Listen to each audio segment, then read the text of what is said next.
We're going to go over the inflation numbers that came in yesterday. They blew the numbers out of the water by like double, triple. It was like 2 or 3 times more than economists even expected. And so if I looked at that in the morning, I'd say, okay, the markets are going to be dismal. Well, it wasn't dismal yesterday. And so far today, on the jobs numbers that we just got, the numbers are looking good as well. Now we're saying, okay, inflation's out of control, right? On the producer side. So eventually it's going to roll over to the consumer and our prices, and things are going to get worse again. So a basket of goods at $100 back in 2018 would cost you about $128 now in today's money. That means basically that your value of your dollar is depleting. Okay. So in 2018, if you look at it, we had an annual inflation rate at 2.4. Fed's freaking out. Okay, so that's our inflation rate at that point. Okay, so prices in general went up 2.4%. But if you look at the number there, I don't know if you can see it, but you can see the cumulative inflation is now at 3.1, even though new inflation went down. Okay, so then you go to 2021, and inflation that year went up 4.7%. It's big.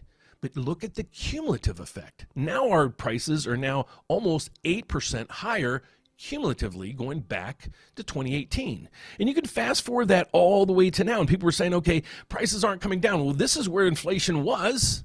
Okay, it's not going to go away. We kept that, but we keep adding to it. So you can't say, okay, well, this is coming. So look at it. The cumulative rate going all the way to 2025, if you see it there, 28.2%. Did you realize yesterday, President Trump's hand-picked Fed chair is now in charge? So Kevin Warsh, he's now heads the Federal Reserve.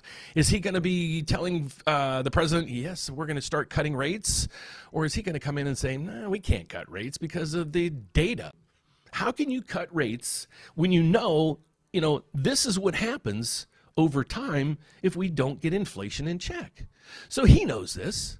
So he's going to sit down with the president and say, President, as soon as oil comes out of this and we can show it's coming out of these numbers, we'll have the ability possibly to cut rates. But until then, we can't. If you have a house under contract right now, lock it in. Just lock it in. Don't look back and just go forward with everything. If you're looking to buy in the next few months, it might be a little bit like this right now, but I'm saying my mortgage rate forecast is between 6.25 and 6.5. I know we're probably a little bit elevated today, and we'll get to that 6.57, but that could come out a little bit today. Again, get approved at 0.25% higher than where rates are today, just to be careful.